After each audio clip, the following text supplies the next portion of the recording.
Local 10 News Update, sponsored by FHIA, Florida Home Improvement Associates. Afternoon, South Florida. I'm Larry Livingston. And I'm Nikki Mohan. Here's a look at your top stories today.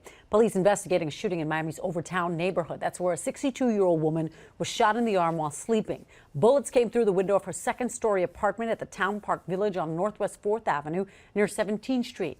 Neighbors say they heard 5 gunshots around 4 o'clock this morning. The victim's grandson tells us she's undergoing surgery at this time. No arrests have been made. A brazen break-in caught on camera in Fort Lauderdale. A burglar appearing at the house, knocking loudly on the front door. At the same time, another guy heads to the backyard where he smashes through a sliding glass door. A teenager, a girl, was home alone at the time and turned on the lights. Those crooks took off once they realized somebody was there. If you know anything, call police.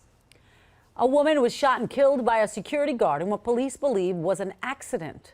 Officers say the 62-year-old woman was shot in the back at a unit in the strip mall in southwest Miami-Dade Friday afternoon. She was rushed to the hospital but died from her injuries. Neighbors described the unit as a gambling hall. Security guards stayed at the scene and is cooperating with authorities. It is unclear what led to that shooting.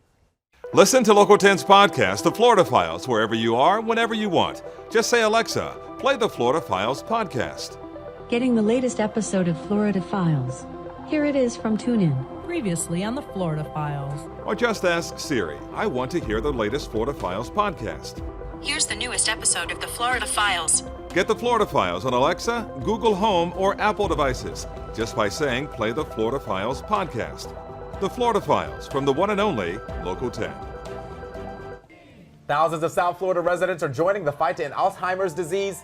They took part in a walk to end Alzheimer's disease at Nova Southeastern University. According to the Alzheimer's Association, more than 5.8 million Americans are affected by that disease. As breaking news happens, we always have you covered on air and online. Just head over to local10.com for more local news coverage and updates. Take care.